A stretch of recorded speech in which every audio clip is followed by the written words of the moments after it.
Oh yeah, we're making it out the hood and straight into the hog with this one.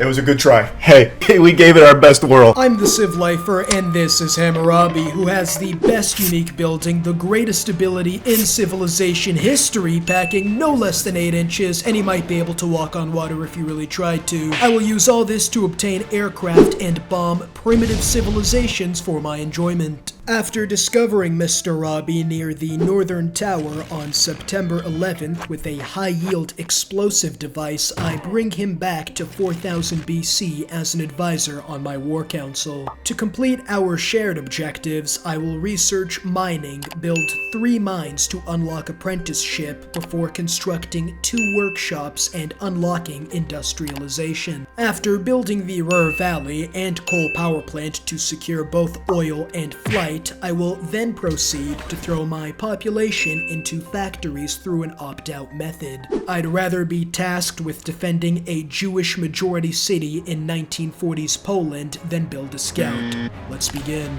I discover a science city-state and a tribal village, which provides me with sailing.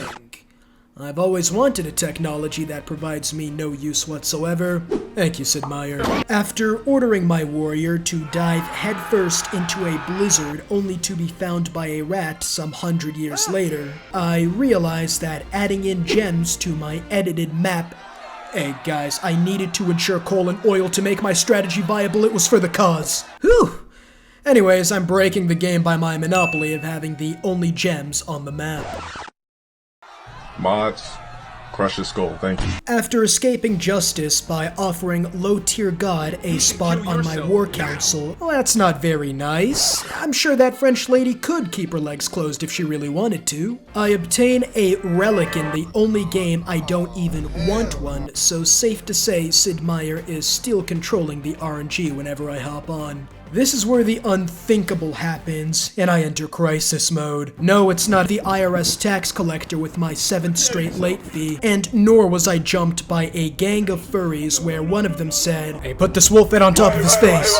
It was worse, if you can imagine. A bastardly barbarian scout appeared on my borders. I attempted to send my meager military forces after him, but he was too quick, expertly evading his pursuers. Thankfully, my Saboom Kibitum was in the area and set the pick, while my slinger rolled through and hit a 3-pointer on the spearman's jugular artery, saving my people from dealing with the shining beacon of technological development and progress our planes could only hope to match. I settle a second city since we need 2 workshops for this strategy to work, meeting Wu Ziqian and immediately feeling something subconsciously come out the tip before realizing she has no Chuko news this game.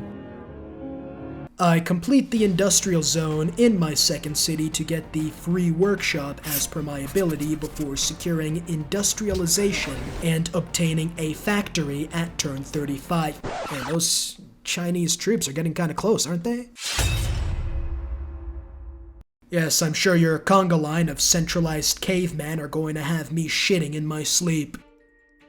Anyways, I proceed to secure a corporation of spices before handing out state-mandated chastity belts in case the British show up with frigates and modern cruisers. After sending her strange hobos tweaking on crystal meth, I contort them in so many different positions I inspired both Sun Tzu and Kama Sutra to come out with $90 deluxe editions. I meet my second rival, Suleiman, the one that'll plow your daughter, while I perfectly position my slinger up north in a distraction effort against the products of inbreeding Sun Pu sent after me. After genosliding into the Unga Bunga tribe's DMs, I get an ad that says horny golden ages are just 5 miles away and ready to fuck. The ad was right. I go Classical Republic since shit zoo isn't gonna be a problem for much longer, and after performing a scenario in which a hydrogen bomb would have caused less casualties, she refuses to surrender.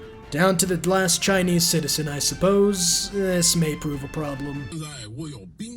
Never mind, she made peace. I wonder what— 子于朕也甚畏，其中同于朕之。 Say that again, but slower. What sort of sexual fantasy? I know my genitals are still attached. I use a builder to chop out the rest of Ruhr Valley, and, would you look at that? The Wright brothers at turn 60. Excellent job, guys. Hop into the cellar for your reward.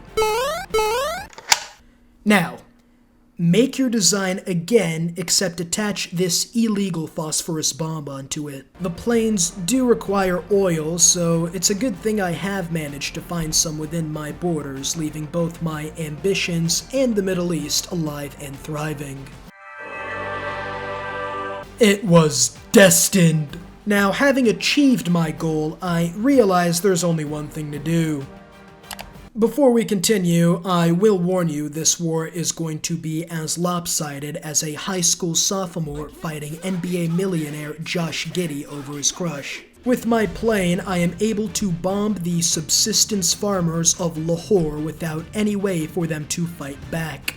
After subjugating the French, Suleiman makes a minor spelling mistake. I win this round, and while I research advanced flight, the problem is I have no way to get aluminum, deciding to take Wu Zetian up on her sexual fantasies as long as I control the whip.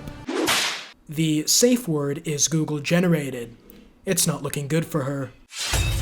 Here come a bunch of men waving swords and shouting. Or am I supposed to call this mess art? You are absolutely right. Waving swords around. Art? No.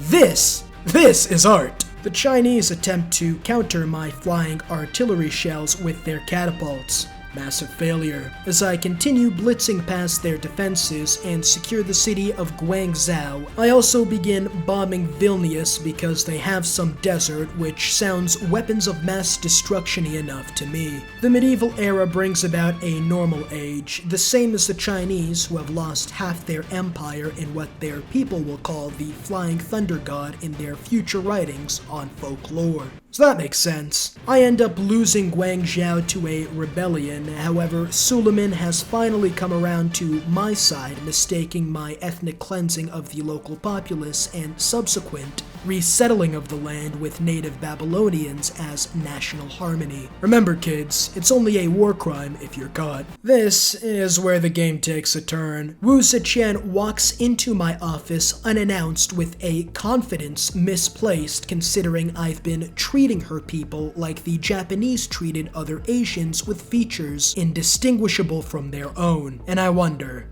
why? She still offered up her entire economy and war reparations to make peace, so she hasn't contracted Alzheimer's. But when I refuse, she reveals her secret weapon. My planes proceed to sodomize them. Guangzhou rebels again, but I am able to give Chengdu the treatment only reserved for serial pedophiles. Now, as for Vilnius, the problem with them is the fact that city-states take technology from their nearest civilization. So by my building of planes, I am fairly confident in the knowledge that they themselves could probably start on the Manhattan Project. And due to their fairly advanced civilization, it'll take a little longer to delete than I would have liked. I secured Chengdu, however they now have musketmen, meaning I can now only two-shot their units while they sit there looking like flashbang victims. In other news, the Ottomans decide that now is the time to launch a military emergency after I turned Wu's people into my sex toys, which would normally prove a suitable distraction as a two-front war never really goes well. However, in this specific instance, it just serves as target practice. Nick, what? Is the man retarded? After hitting Suleiman's forces repeatedly until they scored a perfect 0 on the Glasgow coma scale, let's turn our attention back south, where after decades of combat that would make the 10-year Trojan War look like a 12 a.m. McFlurry run, I am finally able to subjugate the remaining people of Vilnius. And a few turns after that, I am finally able to eliminate Wu Zetian, who was previously recorded stating, "Here come a bunch of men waving swords and shouting. Or am I supposed to call this mess art?" Miss Wu, what do you have to say now that you've lost everything and you and your family are probably gonna get hanged on bogus charges? Please, I'm sure we could work something out. This doesn't have to be the end. does it? You are absolutely right. We can figure something out, and it won't even require you to blow my cock like a clarinet. In fact, you can not only continue ruling your empire, but also prosper. All you have to do is become a TCLR subscriber. By leaving a like and subscribing, Wu Ziqian was able to take control of time itself, sending us back to turn 69 when I first secured planes, and now she, with her newfound powers, looked to prevent the fall of her civilization in next week's video. By leaving a like and subscribing, you too can prevent the downfall of your own civilization through the rewinding of time, while also, more importantly, not missing out on future content. I would continue, but if I keep going, I'll probably get RICO'd. See y'all next time. Peace.